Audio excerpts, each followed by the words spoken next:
And welcome in everyone to Redacted on this Wednesday. I'm Clayton Morris. I'm Natalie Morris. And on this show, we tend to cover the stories the mainstream media ignores. And we are going to cover some big stories today. Certainly on the Epstein client list that could be incoming as it relates to AG Pam Bondi now being officially sworn in as Attorney General.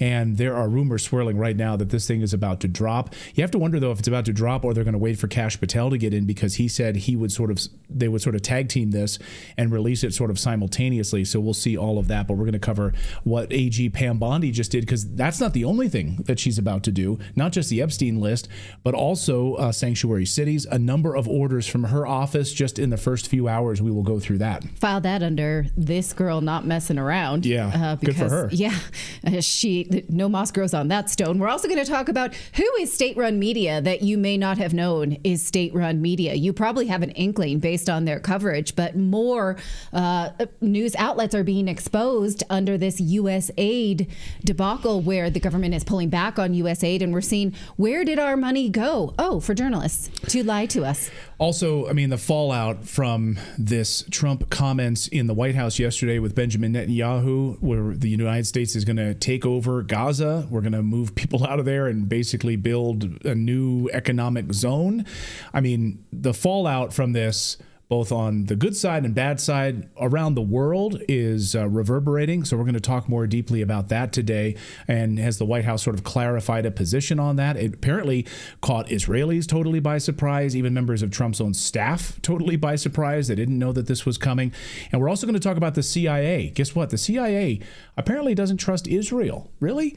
We're going to talk about some new reports out of the CIA, which looks like it's about to be purged. Plus, a bombshell report out of the province of Alberta in Canada published a damning report about the COVID pandemic. This is a government saying we got it all wrong during the pandemic when it came to vaccines, masks, lockdowns, all of it. And guess what? We were led by the nose by the federal government. I can't wait for you to see this report, because it's what we have already known here, and it is what now a government is admitting. And I'm like this about it. So stay tuned for that. Also, we're going to talk about Trudeau, because it looks like he was lying to President Trump about those 10,000 soldiers heading to the border to help out to avoid tariffs. So we've got a lot of stories to get to here. And someone in the chat says, yes, Redacted is not federally funded. So we don't receive any money from the feds. No. We don't receive any money from USAID. We're just going to declaratively state that right here. We are supported by you and the few sponsors that we have here on the show. And the sponsors that we have, we tell you outright. Yes. So that's what we got. All right, let's get into it, shall we? Let's get into the news. So get ready, folks. The Epstein list could be dropping at any moment. Now that Pam Bondi was just sworn in as the new Attorney General. Of course, she served as Attorney General of Florida. She's a fantastic woman. She's a fantastic Attorney General of Florida, and she was just sworn in, and she promised that she would do it. She promised that she would do it, and according to sources, Bondi is already calling for the list to be released ASAP. So now my question is, we'll get to the Kash Patel piece of this in a second, because he said the same thing. So the two of them working in conjunction, but he hasn't been confirmed yet. Are they going to wait until he's in before they fully release the list? Because there's a lot of FBI side of this that will have to go hand in hand. Nevertheless, Democrats are in panic mode today over this, including Bill Clinton. She just talked about this with Sean Hannity and the number of people who are about to be exposed. Watch. Well, we know he was on the plane, not only on the plane a couple times, multiple times. He traveled internationally with Jeffrey Epstein, and he was on the plane called the Lolita Express because it supposedly had a bed in there where Jeffrey Epstein had young girls. He has been a friend of his, a continuing friend of his for years and years. Contrast that with Donald Trump, who hasn't spoken to him in many years, over a decade, after he kicked him out of Mar-a-Lago for bad behavior. So we'll see exactly how all this comes together. We know that reporting from the New York Post today has the British side of this. They're kind of in panic mode. We also know the king is not happy and is said to be embarrassed by Prince Andrew. New reports from the New York Post today saying that Prince Andrew is terrified to ever visit the United States again, after now there are fresh calls from in the FBI to go further into the Epstein client list and look for more deeply at the corruption and the sex trafficking, his involvement involvement in the child sex trafficking piece of this. Recall how British Parliament defended him and fought for extradition for Julian Assange over claims that he had sexually assaulted ladies. British Parliament, total hypocrites for protecting the royalty while calling for and lacking curiosity about the actual claims of sexual assault for Julian Assange. I can't let that one go. Please go ahead. Senator Marsha Blackburn, of course, last week just asked Kash Patel about this very thing. So here's the Kash Patel side of this. He says absolutely. And of course, we're waiting for that confirmation hearing to the actual vote to happen for Kash Patel. So wondering exactly when the timing of this will come out of AG Pam Bondi's office. But here was Senator Blackburn asking Kash Patel specifically about this. I want to talk to you about the Epstein case. I have worked on this for years, trying to get those records of who flew on Epstein's plane and who helped him build this international human trafficking, sex trafficking ring. Now, earlier, I urged then Chairman Durbin to subpoena those records, and I ended up being blocked by Senator Durbin and Christopher Wray. They stonewalled on this, and I know that breaking up these trafficking rings is important to President Trump.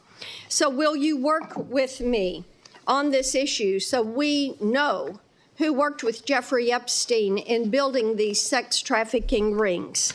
Absolutely, Senator. Child sex trafficking has no place in the United States of America, and I will do everything, if confirmed as FBI director, to make sure the American public knows the full weight of what happened in the past and how we are going to countermand missing children and exploited children going forward.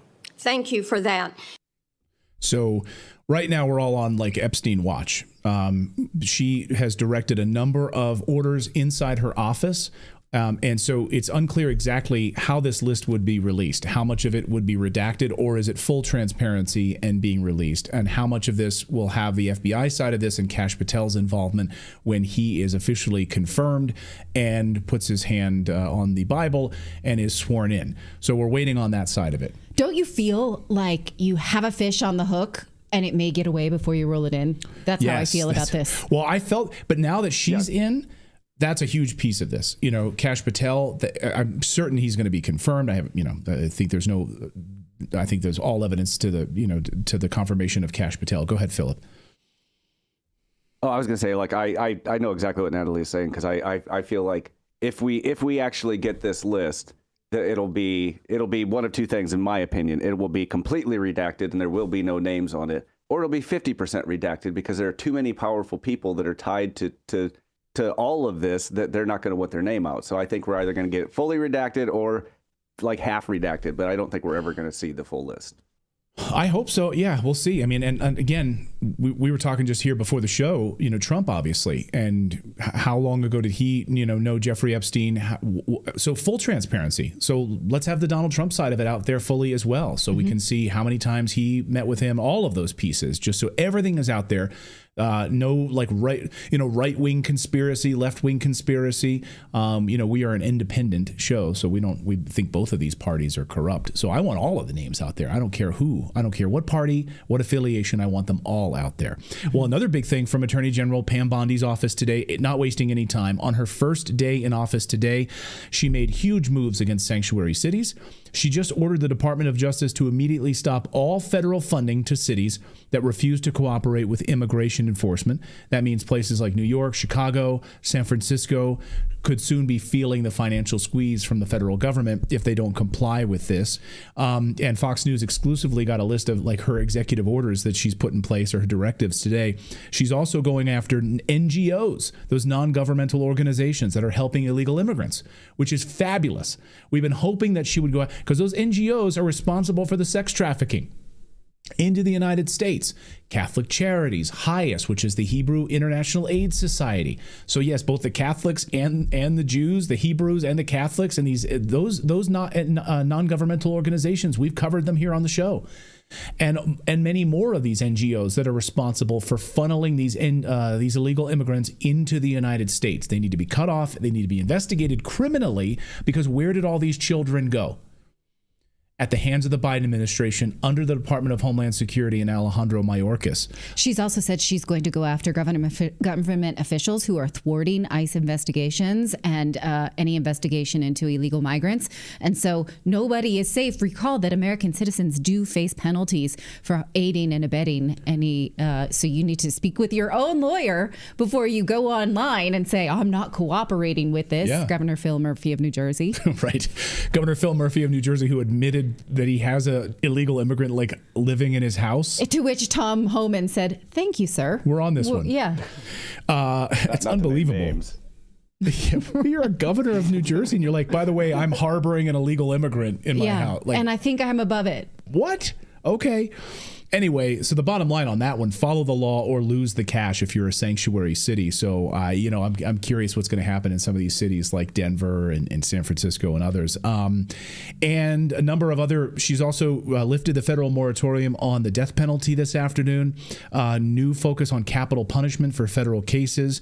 She also outlined a strategy to go after drug cartels specifically and organized crime and drug trafficking throughout the nation in general, and also depoliticizing the DOJ. So she's walking in today, though, with a messy FBI. I mean, you've got thousands of agents right now that are worried about being kicked out of the agency because of their involvement in January 6th. So she's walking into an absolute mess that she's going to have to try to clean up. But hopefully we get this Jeffrey Epstein list here very, very soon. It might even drop here during the show. If it does drop right while we're talking, please let me know because I'd like to go through it. We're going to have to hold, please. Yes. All right. Well, we're continuing to peel back the rotten onion that is U.S. aid after the federal government announced that it is repealing funding and absorbing it into the State Department. As that's being done, the rest of us are being notified of what our tax dollars have been put into. We've talked about some of the more absurd ones, such as a drag opera in South America, things like that. But now we're looking at how U.S. aid was funneling millions of dollars to Politico, the news organization. Politico, it turns out, was state-run media. Now, if you follow their coverage, that's been pretty clear. But here is what some eagle-eyed observers have pointed out. And in fact, it seems to be true. That's right. That, in fact, Politico receiving, specifically USAID buying Politico Pro subscriptions to the tunes of millions of dollars. So USAID funneling millions of dollars to Politico. Now, people online would say, well, no, these were pro subscriptions. It doesn't matter. It's still Politico Pro. So they were... Okay, but if you look at the money, it's $500,000 for 37 subscriptions. Those are really expensive subscriptions. That's a subscription. Also, State Department whistleblower Mike Benz points out that there is a difference between U.S. spending of a grant database and U.S. spending for premium subscriptions and also paying media outlets to produce news. And these revelations show that USAID was doing both. So it's not just paid subscriptions. It's also pay-for-play media, which we are supposed to disclose when you have conflicts. Exactly. That was not being done. Like if we're on the show here and doing a story about I don't know, something in the government, and we didn't tell you that, like, oh, USAID paid us for this show. Like, I mean, that's an FTC violation, right? Well, I can give you another example. When we have wellness company doctors here on the show, because they are the ones who have been calling out the government for pandemic measures, we need to tell you that the wellness company is also a sponsor of our show. We make sure to do that because we would never want to mislead you. And we are supposed to. Those are the rules. Yeah. All right. But also talk about this. So the money that was flowing from USAID to Politico, shut off. So USAID shut down the other day, essentially. We'll see how much of it gets folded into Marco Rubio's State Department. But what's interesting is that all of a sudden, for the first time in their history, Politico sent out an email to their employees letting them know that their payroll system had a glitch and they weren't able to get their paychecks out. Dear team, Goalie and I want to address this morning's payroll issue directly. Due to what we believe is a technical error, employees did not receive their paychecks as scheduled. We understand the urgency of this matter and sincerely apologize for the inconvenience. Our team is working diligently with our system vendors and the bank to identify the root cause and implement a solution as quickly as possible. Okay. Does it have anything to do with the fact that they just shut off your funding? Maybe. We don't know, or it could just be a technical glitch. But that's the first time that that's ever happened to Politico. Now, when we look at the types of stories that Politico covers, we look at how they were one of the first to call the Hunter Biden laptop Russian disinformation. Well, where do you think they got that? We know exactly where they got that because the FBI fed this story to many media outlets, not just Politico, but they dutifully picked it up. Interesting, though, that the White House at the press briefing just today said to their faces, because they were in the room, that, you know, they're not getting any funding anymore. So your paycheck was the last one. Watch. So upon coming out here to the briefing room, I was made aware of the funding from USAID to media outlets, including Politico, who I know has a seat in this room. And I can confirm that the more than $8 million taxpayer dollars that have gone to essentially subsidizing subscriptions to Politico on the American taxpayers' dime will no longer be happening. The Doge team is working on canceling those payments now. Oh, can you imagine being the reporter from Politico in that room? You're like, okay, but also, am I going to get a paycheck anymore? Because you guys have been funding my Politico biased has been journalism. Very silent on this, too. I've been watching their feed. Go ahead, please.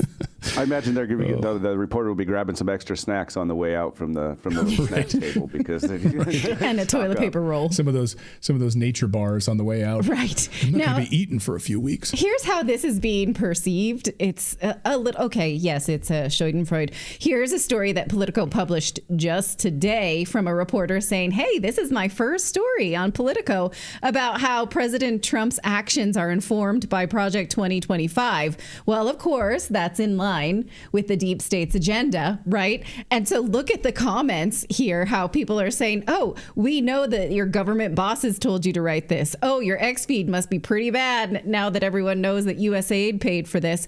Reporting paid for by my taxes. It just goes on and on and on. This poor lady who just took an assignment that she was passionate about is getting hammered because we all know that this is in line with a deep state agenda that is no longer subsidized by taxpayers.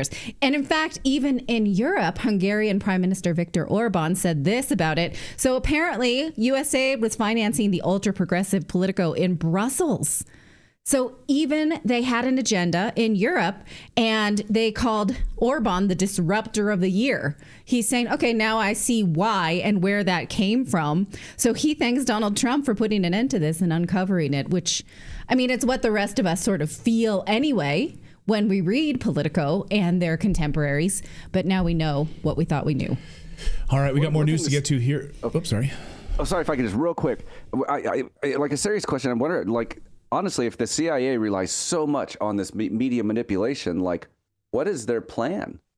How can the CIA operate if they can't control the narrative like that? Like they seriously, like, it's not just a blow to Politico. Like, the CIA is in serious trouble if they no longer have that tool available. That's a great question for our next guest. Yeah, we've got a CIA whistleblower. John Kiriakou is going to be joining us in a moment here, and let's ask him. We brought him on for another story, but we'll ask him that question. John is a very smart man, so we'll talk to him about that in a second. But we're going to talk to John specifically about this expunging right now. The am I using the right word? Expunging. Let's call it a purge. I don't know if CIA that's purge. If there's a gerund to expunge. Oh yeah, so they're going to, Trump administration purging the CIA right now. I believe the report is last night they've offered them like, hey, you can get like 8 months pay and just leave, quit now. Basically essentially shutting down the CIA.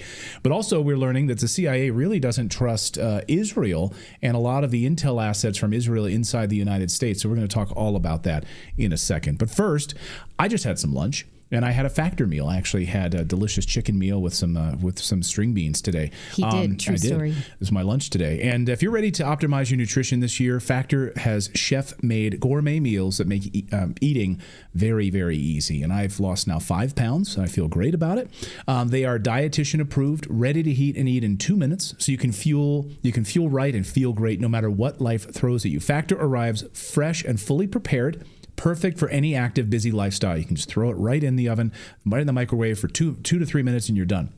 lose up to 8 pounds in 8 weeks with their Factor Keto meals based on randomized controlled clinical trials with Factor Keto. The results will vary depending on diet and exercise, of course. I go to the gym, and yes, I work out every day, but I also now cut out like a lot of the carbs and have been eating very, very healthy. So that's why I've lost 5 pounds. And my daughter said, "Daddy, how much weight have you lost?" And I said, 5 pounds. She said, "That's in a week." And I said, "Yes, it is." So she was impressed. Anyway, call right now. Eat smart with Factor. Get started at factormeals.com/redacted50 to get 50 off right now. See that on your screen? It's redacted 50 off. So go to factormeals.com/redacted50 off to get 50% off your first box plus free shipping.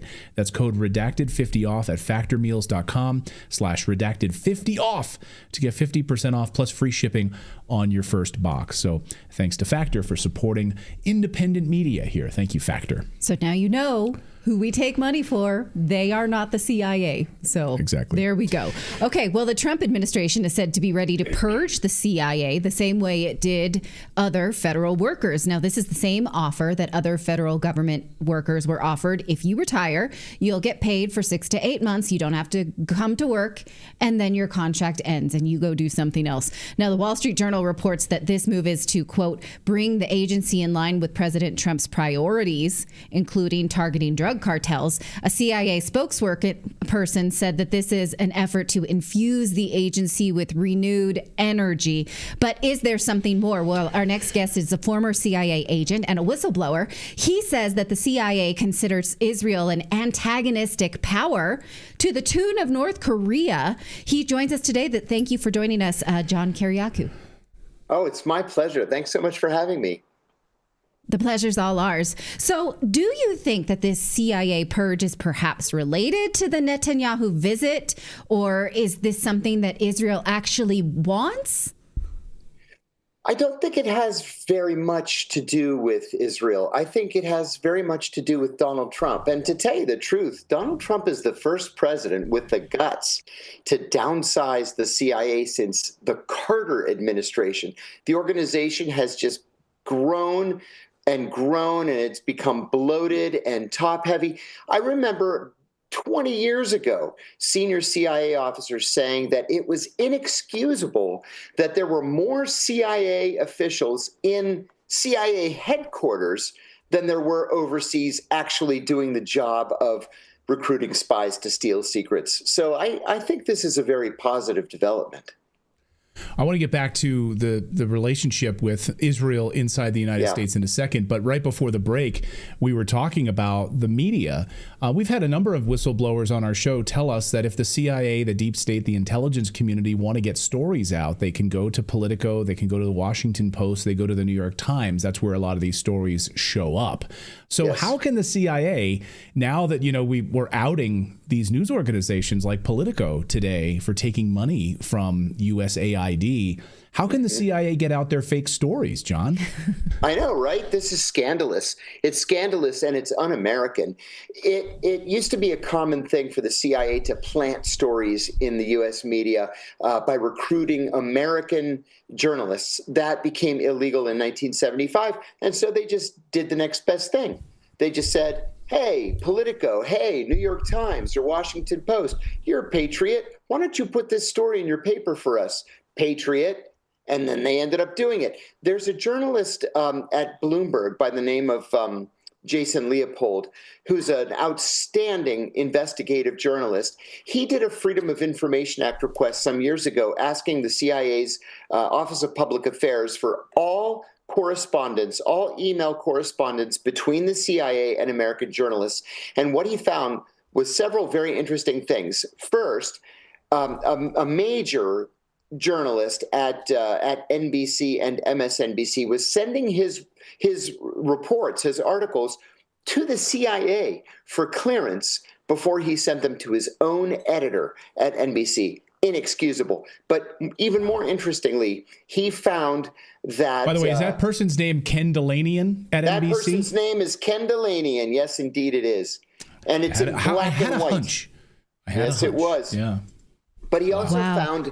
He also found an independent journalist who had written to the CIA saying, hey, I uncovered this important story. Do you have a comment? And the response from the CIA was, Don't you dare report that story. If you do, you are never invited to the CIA Christmas party again, and we will never confirm or deny any story for you. So they don't even have to recruit journalists anymore. They just bully them, or they say, hey, listen, we like you, you like us, we're all friends. Why don't you do this for us?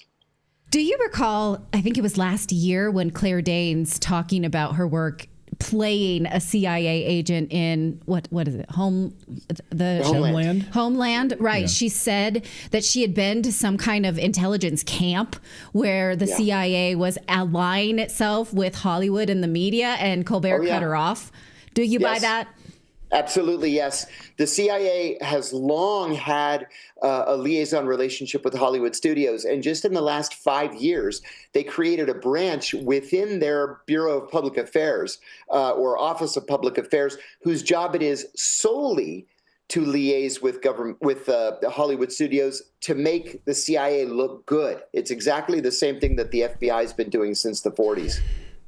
John, someone in our chat just said, wow, I didn't know Redacted was anti-Israel. And of course, we are not. We're America first. We're pro-America. And I don't want Israeli Mossad agents inside our government and inside of our CIA. Well, you know deeply. You've spoken out about this. So I just want to be clear. We're not anti-Israel. We are anti-other governments inside our government. I'd love to know your thoughts on that. You've been outspoken about how the CIA wouldn't even hold meetings indoors because they were worried about being bugged by Israel. Can you talk about this?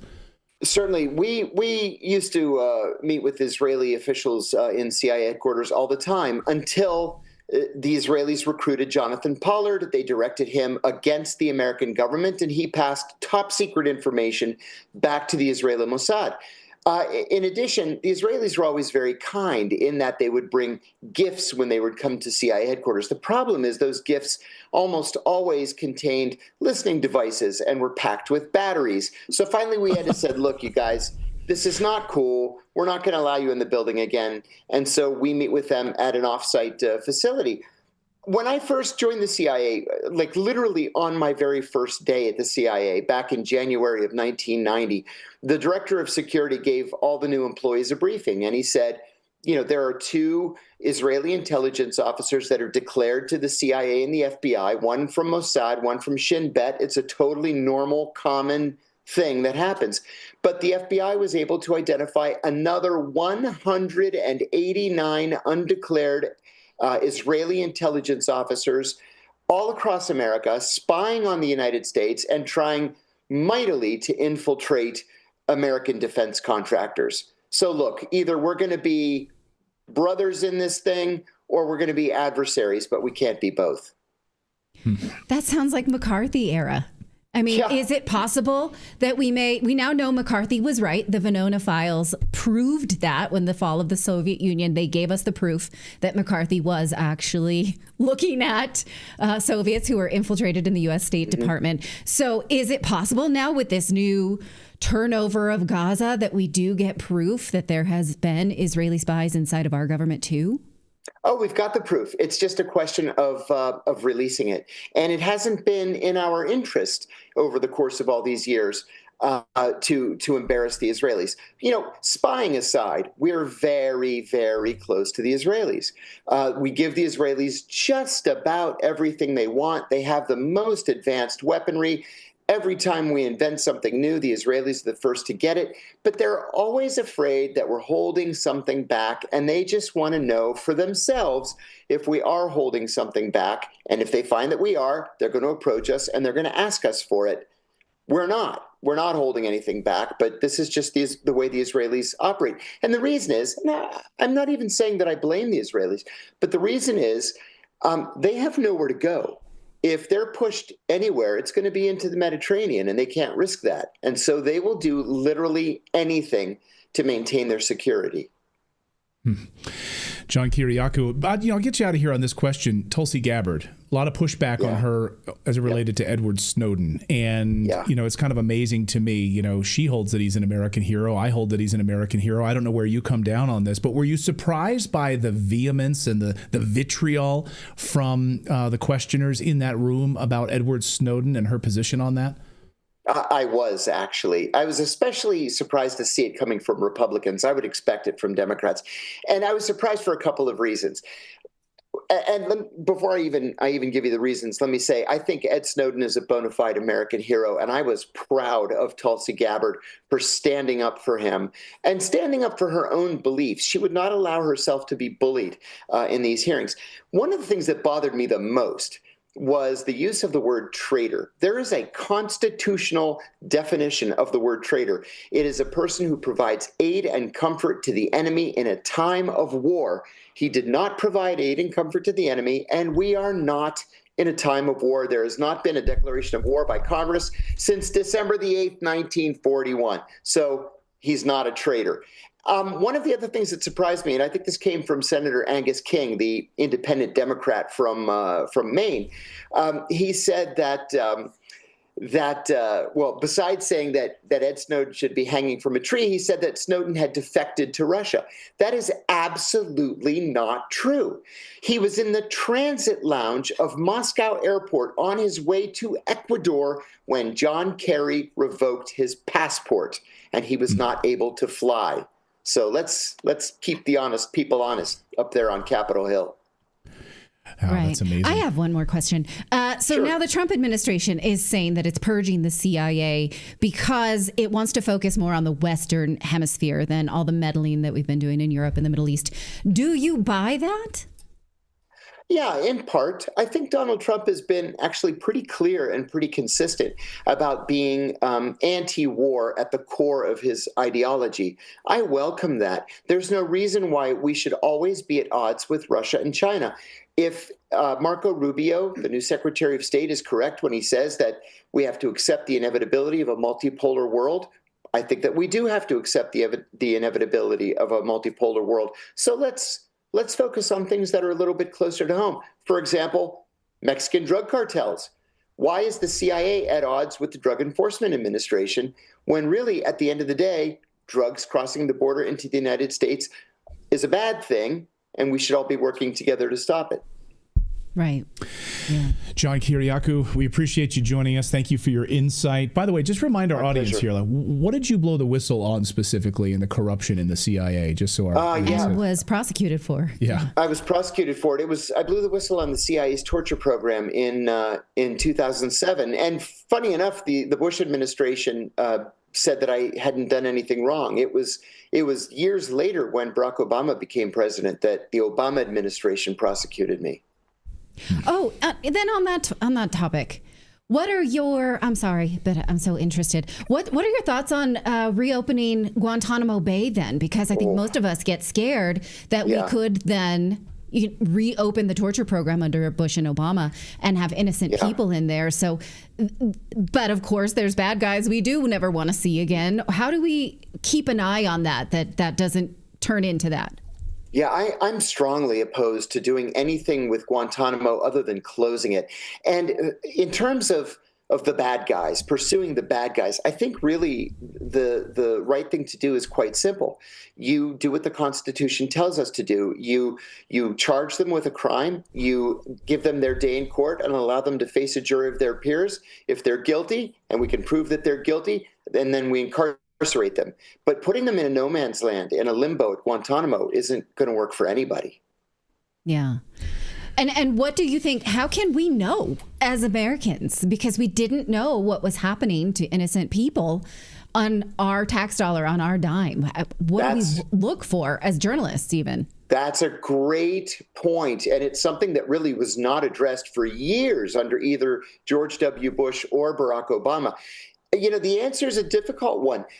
For all intents and purposes, Guantanamo is off limits for almost all journalists. And so we have to rely on the congressional oversight committees. But the congressional oversight committees really have turned into little more than cheerleaders for the various elements of the deep state. Well, without the oversight committees, all we have left are journalists. It makes our job that much harder. All right. Well, let's stick with it. Thank you so much for that insight. I really appreciate it. My pleasure. Thank you, John. Thank you. Great to see you. Thank you. Thanks so much. My pleasure. We'll be watching the CIA being gutted. It'll be interesting to see about all of that. We're going to talk about Gaza next, and we're going to deep dive what it means for the United States. Will the United States military need to take over Gaza? Many Trump supporters, MAGA supporters say, hey, we didn't sign up for this. We didn't want the United States involved in the Middle East. Why are we going to be taking over Gaza? What's going on here? There was surprise apparently from inside the Trump administration to these comments with Netanyahu. Apparently the Israelis were shocked by it. So there's a lot to unpack here. What does it mean for the Palestinians?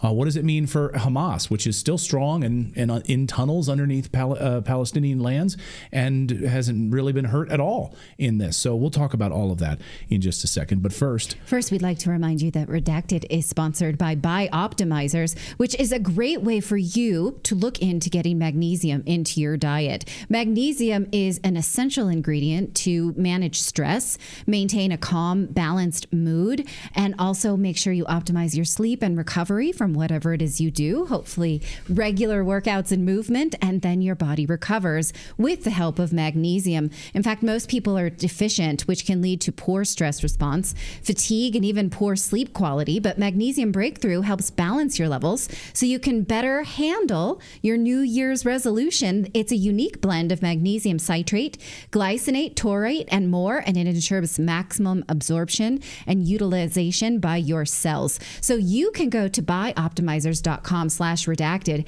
enter the code redacted, and you'll get 10% off your order. Plus, you can make sure that you have a subscription so you get free gifts and make sure your monthly supply is guaranteed. So again, check them out at buyoptimizers.com/redacted. There's really no health influencer that doesn't agree that everyone needs magnesium as an essential part of their day. So again, buyoptimizers.com/redacted and use the promo code redacted.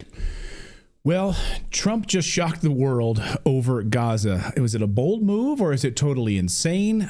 Some are calling it the Nakba 2.0. Friend of the show, George Galloway, who hosts the Moats show, just called it Trump's Nakba. Is that too harsh?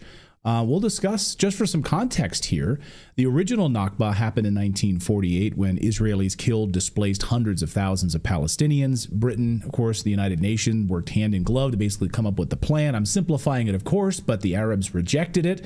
But the United Nations and Britain said, yeah, this is what we're going to do. So they went along with it and did it. But it didn't matter. They were ethnically cleansed. They were removed from their lands. So are we facing now a repeat of that? Has it already happened? What comes next? Is President Trump's quote, here it is, by the way, that just sent shockwaves through the world. The fallout has been fast and furious. Everyone trying to parse out what the president meant when he said this yesterday about Gaza. Listen.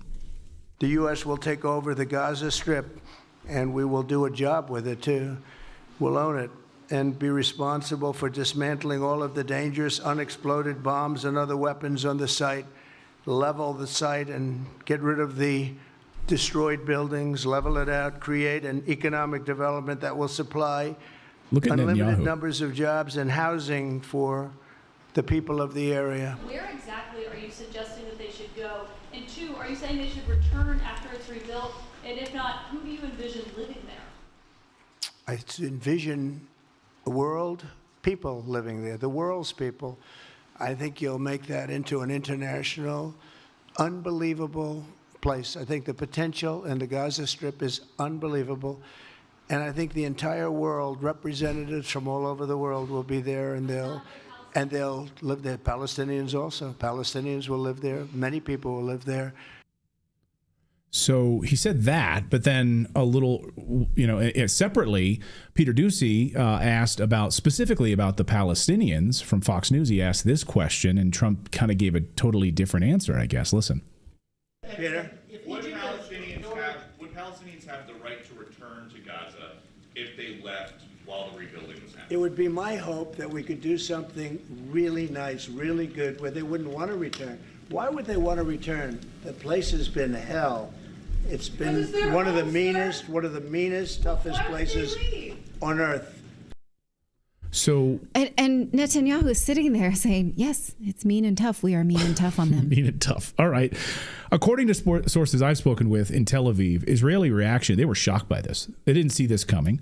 They didn't see this coming at all. And according to Real Clear Politics, Trump's own staff didn't see this coming. Ryan Grimm is the co-founder of the independent media website Dropsite News, co-host of Counterpoints on YouTube. And Ryan joins us now for some perspective on all of this. Ryan, I know you've been covering this deeply. You've had like 24 hours to kind of digest this. It seems like the Trump White House was kind of caught blindsided by this. Which is funny because Trump himself said, this is not a decision that I have taken lightly. This is, the result of serious deliberation. Whatever those serious deliberations were, they apparently did not include senior administration officials or, as you just pointed out, by the look of his face, Benjamin Netanyahu. It doesn't appear like that even came up in the meeting between the two of them. Since then, Rubio has made some interesting kind of cleanup comments, and I think we'll probably see, for as long as Rubio is serving as Secretary of State, this will be one of the roles that he plays. The way that Rubio tried to reframe what Trump said, he said it was not meant in a hostile manner. It was meant in a generous manner. And actually, as I was rewatching it just now, you can always tell when Trump moves from what he's reading or the teleprompter to his own language. Right. What was written down clearly was, we will take over Gaza. And then he added, and we will own it and it will be amazing, something like that. And then he goes back to reading again and he says, we will, oversee the reconstruction.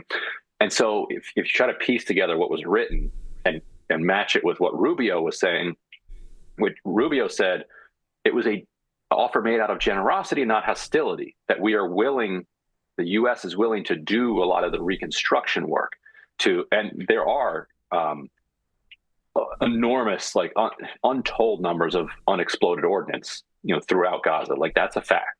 Like, that does need to be dealt with. So what he's saying is we will do that. We will do that demolition work and we will do the reconstruction work. And Rubio even implied and even said out that they'd be coming back. The unexploded. Who dropped? Yeah. That's a good question. So Trump was there with Netanyahu. He could have asked Netanyahu if he had any idea, where, how this became a demolition site or where all of this ordnance came from. Basically, he called it a hellhole. Yeah. Yeah, I think it was a natural disaster. In just an unfortunate circumstance which is the way that he was talking about it. And to hear him talk about it with Netanyahu sitting right there was a little extra deranged. But so to take Trump seriously, the problem with his suggestion there is that it's not completely uninhabitable. Hundreds of thousands of Palestinians can return to their homes, and their homes are not destroyed. There are also other places within Gaza that people could go. They could also go to the West Bank. They could go to the Negev Desert. To your point, who did this destruction? Israel did this destruction. Therefore, why are they asking Egypt and Jordan? And he's mentioned maybe there'll be some other places that'll handle this. Like, if people need to be moved while there's reconstruction, it's Israel's responsibility to house them somewhere. And then they're going to have a right of return to Gaza because Israel doesn't want them there. So many things to unpack here because Hamas, right? This is at the heart of it, right? So Hamas, according to sources I've spoken with, is largely still intact, functioning. So is the United States now going to be a police force there to go and try to stop Hamas? This is why so many MAGA supporters and so many Trump supporters, I see them in our chat right now saying, I don't want us in the Middle East at all. Get out of the Middle East. Right. Yeah. We didn't sign up for this. So are American forces now going to be involved in trying to root out Hamas? One of Trump's attractive qualities to a lot of MAGA supporters was his willingness to call out the Republican establishment for its adventurism in the Middle East, specifically the Iraq War. To then come full circle and say, we're going to go back in, which he was asked directly, does this mean U.S. boots on the ground? And Trump said, if that's what it means, then yes. To Rubio today said, no, of course not. We're not doing that. So, you make of it what you will, but he's still the president. He still said it, but you're right. Right. If he's trying to get 1.7 million people out who don't want to leave because they're being told they're not going to be allowed back in, then you have to take them out violently, and that means troops, and that means casualties. I've tried to come around this, to envision this utopia that he has. Maybe for anyone who's ever been to Dubai or Sharm el-Sheikh, and you see these cities that are being built up as international places of travel and commerce, and they're beautiful, and people who live in those countries are really proud of those places. So there is maybe this idea, because it's beachfront property, that it could be this beautiful tourism mecca that is redone and controlled by the United States and then handed off. It's really hard. It's hard, right? Because you know that the two-state solution is going to be fought in a bloody way in perpetuity. And there's this like utopia that seems so unlikely. And so most of us just don't know what to do with those two conflicting visions. Plus the idea that if Trump or one of his successors is not a Republican, the Democrats would just give it up and go back to fighting. So I think that's what I'm chewing on. Are you also digesting something like that? You're right. Interestingly, like there is a path. Like Hamas has said that it is willing to be just a basically rebranded element of a technocratic government, and it'd be willing. There are indications that under the right circumstances they'd be willing to disarm and engage in the political process. And then if you have Saudi Arabia, UAE, Qatar, funding the redevelopment of Gaza, and you have, the Palestinians would love nothing more than to have, serious reconstruction funded in a peaceful way and in a way that allows them to benefit as well as everyone else in the world. Go ahead, come visit Gaza, that just like you visit Doha or Dubai. But you're right. The obstacle there is Israel. Israel doesn't want to see that. Israel is currently not allowing in basic humanitarian aid, let alone like even bulldozers or the kinds of things that you would need to begin taking steps in that direction. So that is an impasse that Trump would have to use political capital to get through. And then, exactly what happens when somebody else comes. Right. Let me just follow up on this, because you speak about humanitarian aid, and then in the same day, the White House announces that it will no longer participate with certain United Nations organizations such as UNRWA, which is the main organization that has funneled aid into there. And Israel says they helped plan and execute October 7th, so they're our main enemy. Yeah. And so Trump then does something exactly what they would want. And so do you think that that's possibly something he gave Israel in order to work this deal or something?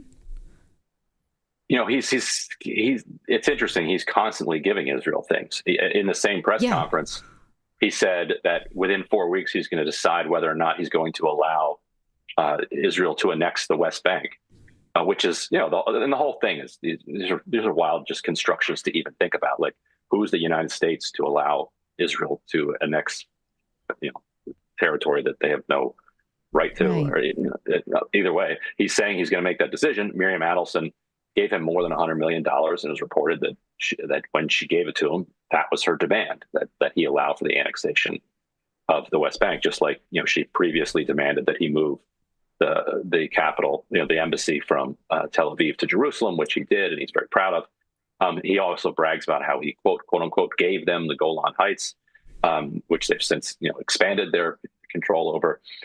So it's this given push and pull where he's consistently giving them things that Democrats would never even dream of giving them, yet also then pushing them in the other direction, like pushing them to do a ceasefire.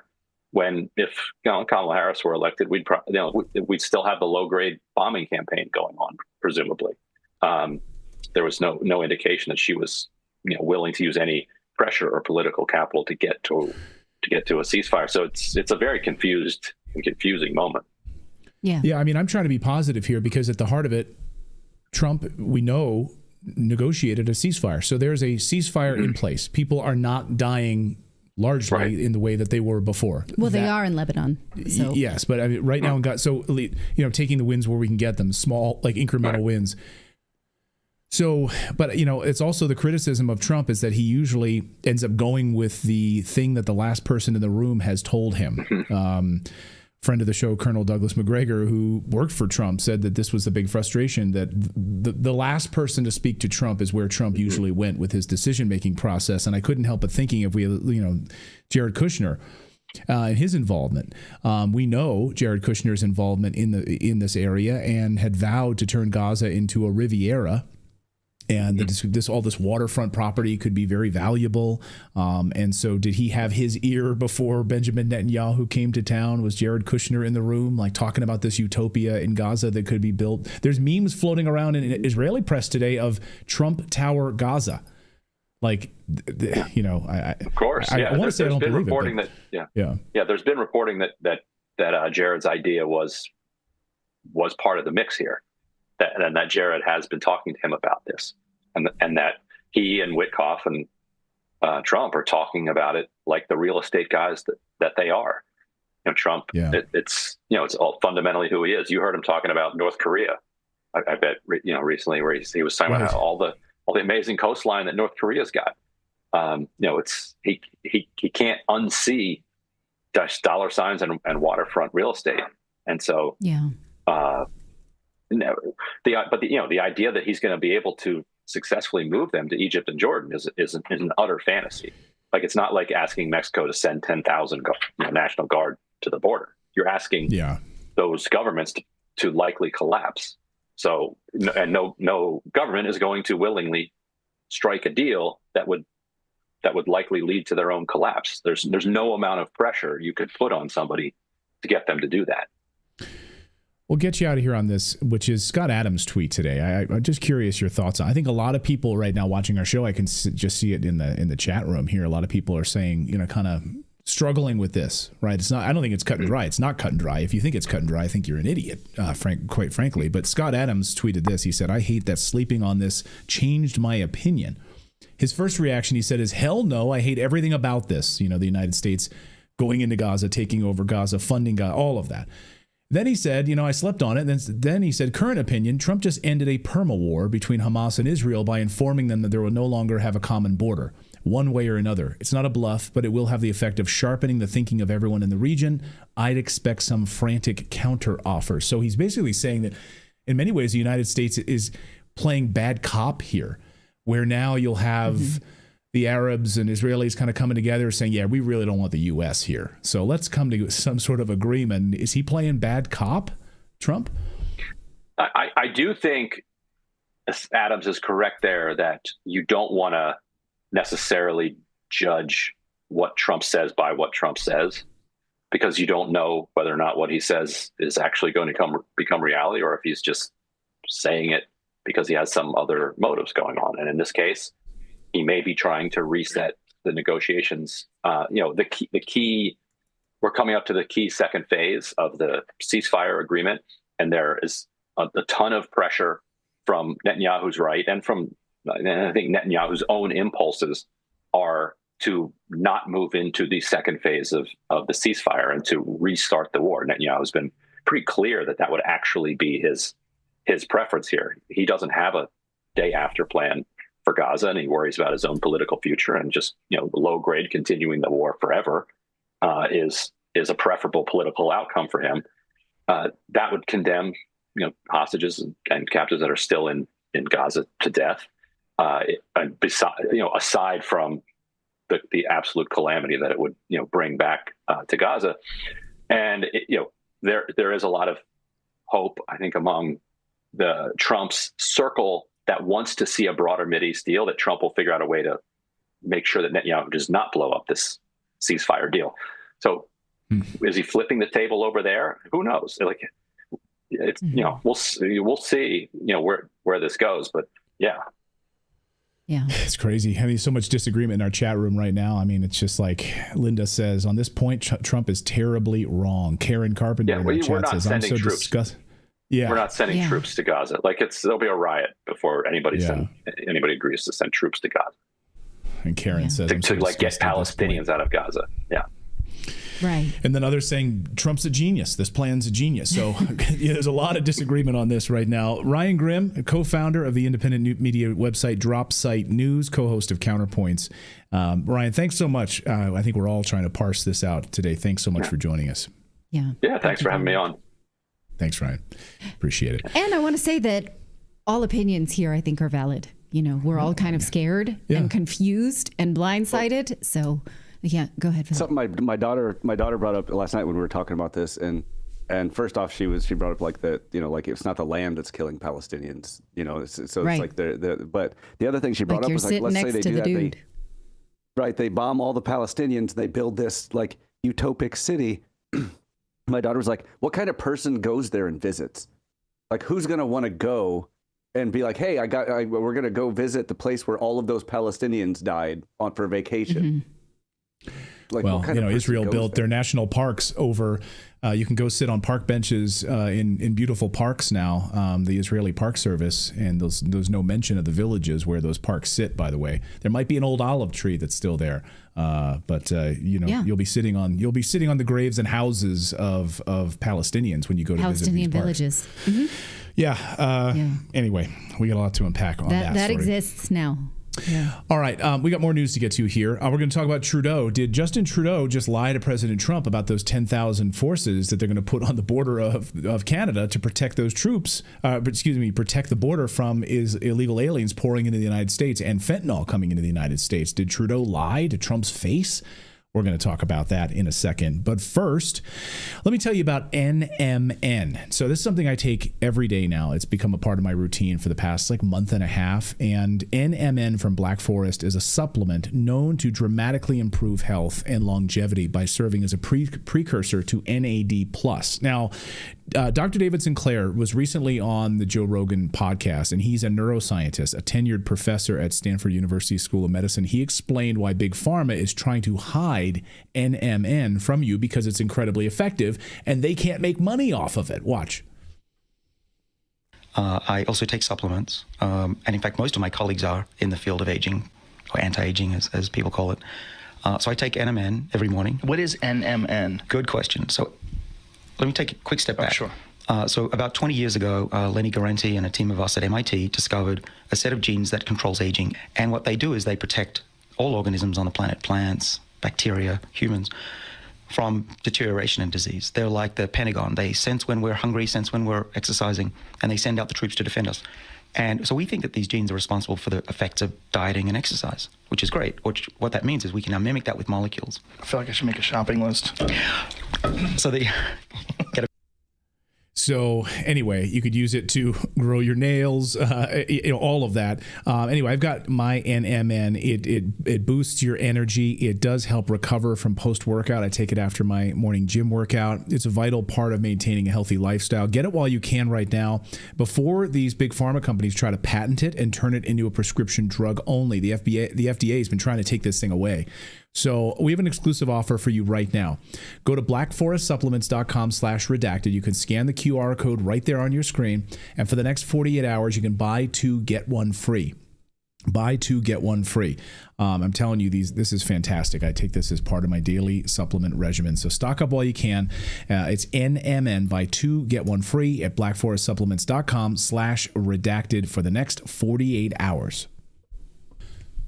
Did Canadian Prime Minister Justin Trudeau just lie to President Trump right to his face about providing 10,000 troops to the northern border in order to secure that border, stop the flow of illegal immigrants and fentanyl into the United States? So did Trudeau lie to President Trump? Well, let's find out. David Craden is an independent journalist. He also writes at the Post Millennial. He's been following this story, and it kind of went quiet there for a few days. Trudeau kind of making this agreement, put tariffs off for 30 days or so, and everyone seemed to be happy about this. But what's really going on behind the scenes, David? Well, everybody was relatively happy because as much as this was about Donald Trump's wishes for the Canadian-U.S. border, a lot of Canadians said, well, thank God something seems to be happening. It looks like Trudeau's finally going to do something because he's being pressured to do so by Donald Trump. But good Good on him. At least we're going to get some changes at the border. Now, Trudeau promised specifically that he would send 10,000, quote, frontline personnel to the Canada-U.S. border. He promised to fight organized crime in conjunction with the Americans. He promised to label the cartels, the criminal cartels that engage in drug and human smuggling, as terrorist organizations. These are all promises that he made to avert a tariff that was supposed to start on February 1st, and in the hopes that this tariff would be taken away completely after 30 days of, shall we say, responsible behavior from Justin Trudeau in Canada. And that's what Trudeau needed to do, was to demonstrate that he was doing this. Almost immediately, there was crosstalk that didn't really make any sense. There's a disconnection because Trudeau was saying, well, we had this in mind all along with our $1.3 billion border security plan. And I'm saying, like hell you did, because there's no provision in that plan for 10,000 frontline personnel. That was never even considered. And as I've said time and time again, this is a 6-year plan where most of the money is being spent in the 5th and 6th years, not now, not today, when Donald Trump wants the money spent. So there was something very suspicious about this immediately. And when I saw frontline personnel, I said, well, what are frontline personnel? Are you talking about the RCMP? Are you talking about the Canadian Armed Forces? Are you talking about border security agents? Are you talking about first responders? God only knows, because Trudeau got away with defining it as frontline personnel instead of just saying military personnel, soldiers, troops, police, whatever. He got away with this weasel word, what means absolutely nothing. And what is so frustrating, Clayton, is that nobody's asking the question right now to Justin Trudeau as to, what do you mean by frontline personnel? Where are these 10,000 people going to come from? Because yesterday, the Minister of National Defense in Canada stated emphatically that these 10,000 people would not be military. So where are they going to come from? The RCMP? No, we don't have 10,000 RCMP officers to send to the border. We don't have 10,000 extra Canadian border security agents to send to the border. So what is he talking about? Is he referring to a number that's already out there and he's going to supplement it with more people? This is deliberate obfuscation, typical of this prime minister. I can see trouble ahead because Donald Trump is not going to fall for this one. He didn't fall for the border security plan over 6 years. He demanded something now. He demanded action right now. Justin Trudeau doesn't seem to be bringing that up. And this is the problem when the House of Commons is suspended, when Parliament is suspended. We don't have daily question period. We don't have an opportunity for the opposition to stand up and say, what do you mean by 10,000 people, 10,000 frontline personnel? Can you define that? Where are they coming from? We need answers today. And of course, Trudeau is just continuing to evade the questions, which unfortunately aren't even being asked. I mean, when you look at the United States, in America right now, we have about 20,000 ICE employees in the U.S. Now, only about 7,000 of them are frontline agents, 7,100 according to the latest numbers. So about 7,100 agents that go out in the field and make arrests. The rest are a lot of support staff, employees to sort of facilitate that. Then you have about 1,000 or so special agents. So 20,000 in the United States. Trudeau knowingly, I mean, it looks like he lied on purpose to Trump. And now the chickens are going to come home to roost because Trump has said, if we're going to give you 30 days to pull this off, otherwise, I think that the tariffs will become even more severe if you don't manage to pull this off in 30 days. So what do you think is going to happen in the next 20 or so days? That's really all he has left. Well, the only thing I can be optimistic about is that the House resumes sitting within the next couple of weeks. because there is a constitutional challenge to Trudeau's prorogation or the suspension of Parliament. That comes up at the Canadian Supreme Court on February 14th, which, not only Valentine's Day, but it's the third anniversary of Trudeau invoking the Emergencies Act. So it's quite a historic day now in Canada. So the Supreme Court might order the House of Commons back in the session and say the prorogation was illegal. It was unconstitutional. Trudeau had no reason to do that. If that happens, we're going to have an early election, because all of the signs now are that all of the opposition parties want Trudeau out. They want the Liberals out because this is a lame duck government that just can't negotiate on behalf of Canada. And I don't think this latest incident is going to help Trudeau at all, or the Liberal government, suggesting we're going to be bolstering border security and then not really doing that. So that's something to be optimistic about. At the very worst, we're going to have a spring election. I think even the new Democratic Party has decided it can no longer prop up this government anymore. So I think a new election might be the only saving grace. Alberta Premier Danielle Smith was interviewed yesterday, and she warned Trudeau, don't go back on your word here. Follow through with what you're doing, because she worked extremely hard to get Donald Trump's attention.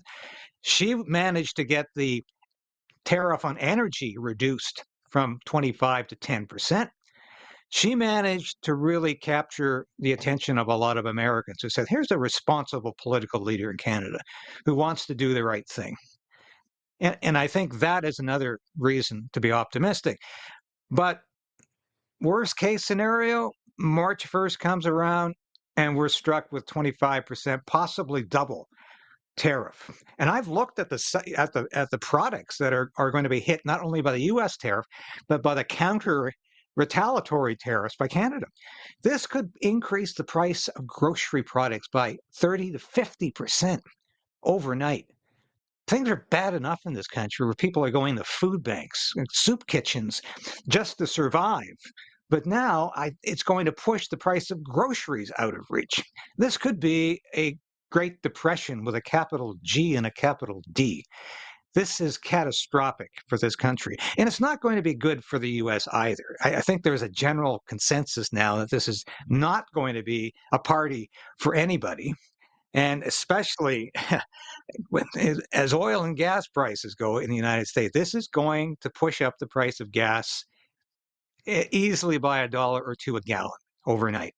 Even if it goes through as a 10% tariff. I've never been a fan of trade wars. I've always been a free trader. I don't like protectionism. I think it's bad for everybody. That's one of the major causes of the Great Depression in the 1930s was protectionism. I thought we learned that lesson. We need to move beyond this. Canada and the U.S. are the best of friends. This is the dumbest trade war in history. We have fought together in every war except Vietnam, and we have always been allies, the strongest allies. Our military are joined at the hip. Economically, we're very, very close. We're the U.S.'s biggest trading partner. It's time to get beyond this, but we need an honest prime minister who's not going to lie about what he has promised to do. And I am utterly convinced Justin Trudeau is lying, as he ought to do in so many occasions. Well, I think the bombshell here, David, I'll let you out of here on this, is that there's been no movement at all with these 10,000 forces. Well, where are they? What's going on here? You would think by now that there would be massive mobilization underway to make this happen. It doesn't seem to be happening at all. Well, it's not. And that's why when I read this yesterday, this announcement from the Minister of National Defense, I was utterly shocked. Because if they're not coming from the Department of Defense, if they're not coming from the Canadian Armed Forces, where are they coming from? And he's talking about drones. We already made a huge mistake with the drones. The RCMP bought a bunch of Chinese drones that we can't even use. So why is Bill Blair, the Minister of Defense, talking about drones and not human beings? We need boots on the ground. That's an understanding. We know that. That is what Donald Trump is expecting. To tell you the truth, Clayton, that's what most Canadians are expecting. We were anticipating some absolutely bold moves here on border security, not because Trudeau really wants to do it, but because he had to do it. Now, if he thinks he can get away with this, I think he's even a more superficial individual than I have previously imagined. Imagine that. David Creighton joining us from Canada today, always keeping them honest up there. Fascinating story, and I think this has gone quiet in the wake of everything that's going on in the Middle East right now and Trump's comments over Gaza and all of that, but we still have this massive tariff impending doom facing Canada right now and the United States. So thank you for this. David, great to see you as always. Thank you, Clayton. We'll see you again soon. Thanks, David. Appreciate it. All right. Trudeau lying to the United States. What a shock. What a shock. All right. Well, we're going to keep talking about Canada because we have a bombshell story where the government of Alberta has admitted that the COVID pandemic was all wrong. They got it all wrong. And in fact, it was the federal government that made them torture their own people. We're going to talk to Regina Wattil about that in a second. But first, we want to tell you that we have a store. If you want to signal to the world that you knew all these conspiracies before they became theories, you're in fact a conspiracy knower, you can find a shirt like that, plus our America First t-shirt. More Truth is Not Hate Speech, that is a mug. So check out what we've got for you there so you can signal to the world that you know things that the government has hidden, but you've known them all along. Go to redactedstore.com and check out our buffet of merchandise. Like our and the Fed shirt and our communism equals starvation. My son, who's 14, is asking the difference. You know, like, can you explain communism to me, Dad? Like, and I'm going through explaining how, it's absolutely the control of the means of production and it leads to starvation. Well, that's too much for a shirt. So that's why we just put that simplistic saying that communism equals starvation, because it's true. So check it all out. Wear it to your Thanksgiving. If you got any Democrats in your family, wear it to your Democratic family. Well, Easter's coming up. So yes, isn't it so springy and appropriate? Right. All right. It's renewal. Okay. Groundhog.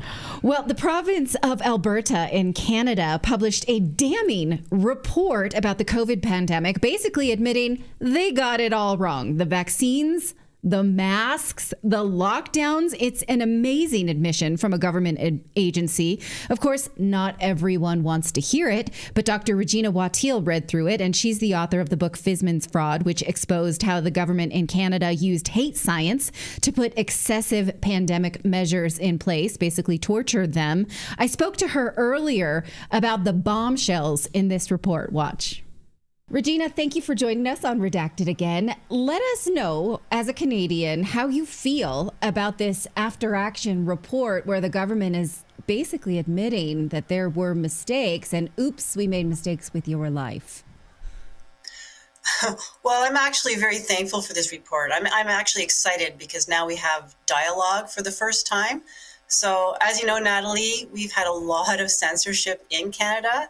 So this really is the first time that views outside the dominant narrative have been explored in any official capacity.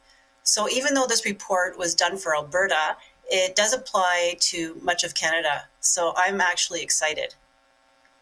Now, one of your main assessments is that local provinces had very little power, and most of the driving force came from the federal government, which your amazing book talks about was based on hate science or junk science. So is there this, well, what do you make of that the federal government was in charge and that local provinces had very little power, even if they wanted to base their decisions off of real science? Well, that was made very clear in this report, that it was the federal government in the driver's seat for the province's response. But it also said that Alberta was more than happy to give the federal government the keys, right? So the Alberta government did have its own pre-existing pandemic response plan, and they just tossed that out. And instead, their decisions were ultimately based on federal and international recommendations. And you'll find this is true for other provinces as well. So it begs the question, whose interests were really being served? I was not surprised by that at all. I was happy to see it in the report. And so how can regulators, make any other decision if there's just this? I mean, that's almost like a king has made the decisions and the people have no choices. Was it like in the United States where certain provinces had maybe better regulations to live under than others? I think in Canada it was bad and then worse. I mean, it was just awful everywhere, right? So I think like Quebec was extremely bad because they had curfews and they went, they went crazy with their restrictions. Ontario was also very, very bad, but so was BC. So across the board, I think it was not good here.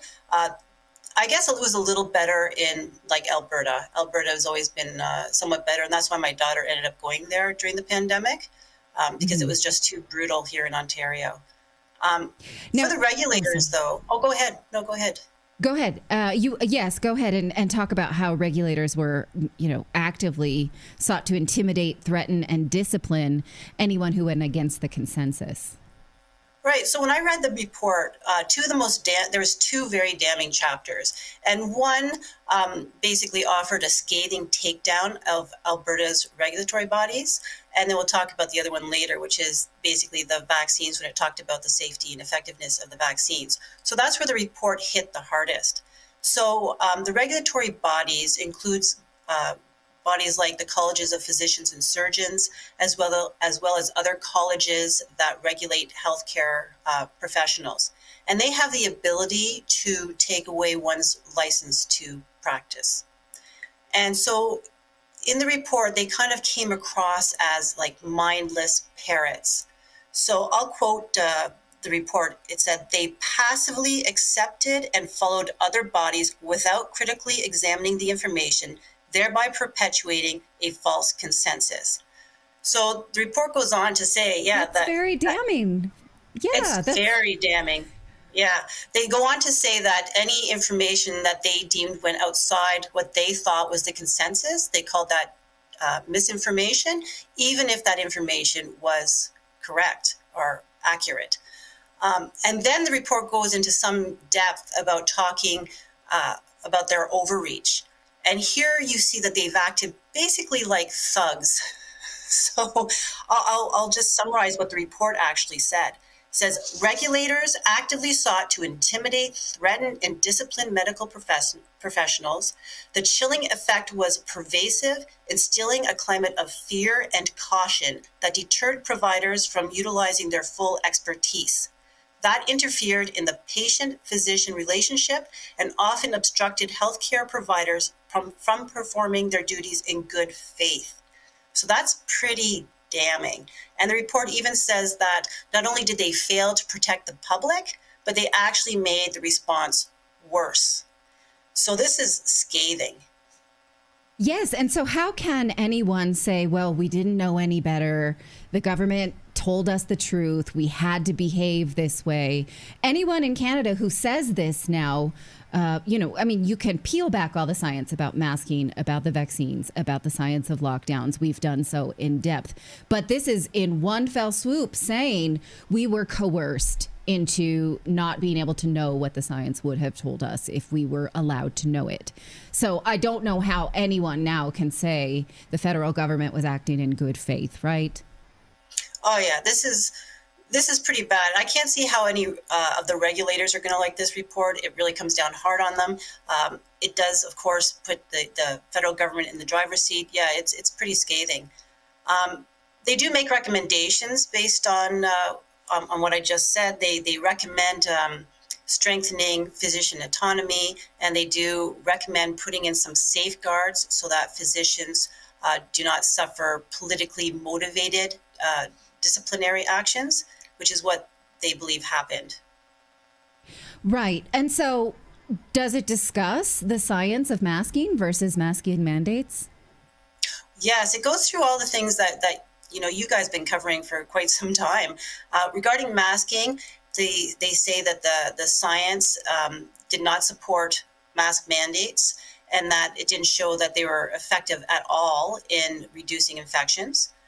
They talked about non-pharmaceutical interventions such as lockdowns and closures, school closures, and other restrictions. And they said that that was really based on very weak evidence, and it was more like ideologically driven. They said that those measures were ineffective. They had high costs, both socially and economically. They had minimal benefits and diminished returns. So the more you piled on, the less benefits, the more harms. Yes. Yeah. They also talked about how natural immunity was downplayed during the pandemic. And They accused Alberta Health of spreading disinformation about how the vaccines had superior immunity. And they said that they even stuck to that disinformation when there was ample evidence that they were wrong. So a lot of the things that you guys have been covering. Right. It's amazing to see that written here, an admission by province. And so what can be done with something like this? Can you send this up to the federal government and say, you must never do this again, and you must admit to it? Because we've seen the tribunals around Justin Trudeau saying his, power grabs were fine. We were fine with it. So, is there any way to run this up the flagpole and get an admission like this from the federal government, especially now that Trudeau is a lame duck? Well, one thing that the report doesn't get into, Natalie, is how they were able to get away with what they did. Like I said, there was already plans in place, and they tossed them aside. And what's to say they won't do the same the next time? So the report doesn't get into that, which is one of the criticisms I've had, because in Canada, one of the biggest issues has been the capture of our judiciary. Okay, so throughout the pandemic, Chief Justice Wagner of the Supreme Court of Canada, he met routinely with Justin Trudeau's Attorney General behind closed doors to talk about how to implement pandemic measures into the courts. And so the Supreme Court even implemented its own vaccine mandates at the same time Justin Trudeau announced mandates for the federal public service. So they were basically on the same page there. And then in the courts, they misuse something called judicial notice routinely. So judicial notice is when the courts deem something to be an undisputed truth. So they would look at statements like the pandemic was a serious threat to all Canadians and the vaccines are safe and effective. And they would deem this as a fact, undisputed. And when you do that, you basically let the government get away with everything. Right. There's another, it gets even worse, Natalie, that recently the Attorney General was on X and he was bragging that since Justin Trudeau was elected in 2015, his government has appointed 825 judges across Canada, and Canada only has 960 appointed judges sitting. So there's an issue because you do see that we don't have an impartial judiciary, and it's really hard to say that they are independent of the executive branch. So, I mean... Yeah. I think that was clear when his emergency powers were litigated, that we investigated ourselves and this was fine. Right. The way that the Toronto Sun is covering this is that it was just kind of mismanagement, like bad government. I find that to be a gross understatement of the effect that it had in people's lives. Like you mentioned, you couldn't ask yourself, maybe I'm strong enough to go without this vaccine that they're telling me is so strong. That was not allowed. The masking, the lockdowns. I don't know. Right. Do they mention the Fisman study saying the unvaccinated are a threat to the vaccinated? They didn't. And actually, when you go through the report, the modeling section, I think that was their weakest section. And they really completely missed the mark. The report failed to acknowledge the role that manipulated statistics and bogus modeling played in the pandemic. So that was mostly used for three things, right? It was used for propaganda, it was used to justify unconstitutional measures, and it was used basically to help authorities skirt accountability. Right? It was like, it's because we were following the science. So the follow the science scheme, that was basically a statistical game that helped them get away with everything. So it really needs to be addressed because they can do that again in the future. So that is one thing I think they really need to look at a little bit more because it played a huge role. And even this task force acknowledged that we're going to see a resurgence in the modeling use when the next emergency or pandemic rolls around. So. Right. It's so interesting that about 2 weeks ago, the Wall Street Journal published this big wet kiss for Bill Gates, in which he goes on video and says, we're not ready for the next pandemic, and we can't be if we keep reviewing what happened over the last one. So this is something that people like Bill Gates absolutely do not want. We should not be looking backwards. We should just be going forwards. I think I don't need to point out what's extremely wrong with a statement like that, but what's your reaction to it? Well, obviously, they don't want anybody to review what happened, because you and I and all your viewers know that they never really had evidence supporting any of these harsh measures. The evidence was always actually against these vaccines. It was always against these lockdowns and school closures. And so if you review it, that's going to come out. And I think that they're very scared now because of, the administration change in the U.S. Like, we're all very excited. Well, not all of us. The ones who want the truth out are very excited here in Canada, because we're hoping, it will kind of come up here as well, that we can ride that wave.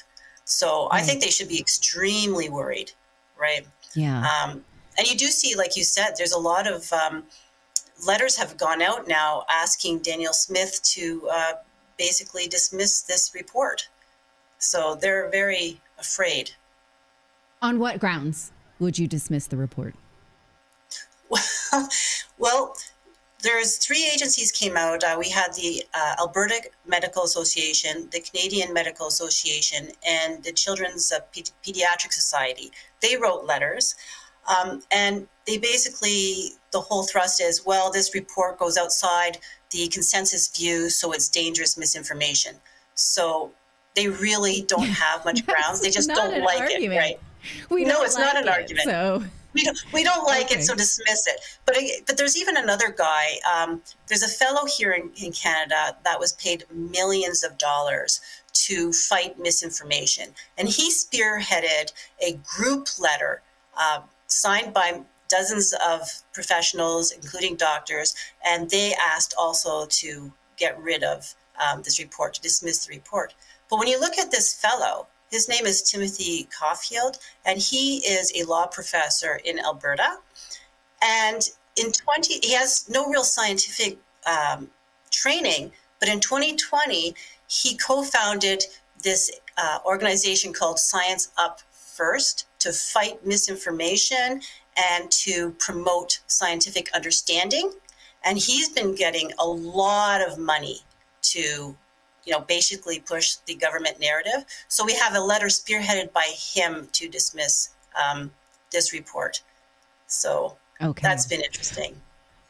Well, you can follow Dr. Regina Wattiel on X and get her assessment of this, because she's been peeling back this onion. If you want to search for it yourself, we'll link to it in the newsletter, or you can search for Alberta's COVID-19 pandemic response. It's dated January 28th, 2025. And like we said, it's damning. Go ahead. Natalie, I'm not sure if you want to quickly mention the vaccine chapter, because that is getting a lot of play. Yes, please. Before we go, let's go over that. That's kind of, because when I read that chapter, the banger. Yeah, that is the encore. Because when I read that chapter, I thought, oh my God, heads should roll. And based on the Alberta report, the safe and effective slogan should really be changed to toxic and ineffective.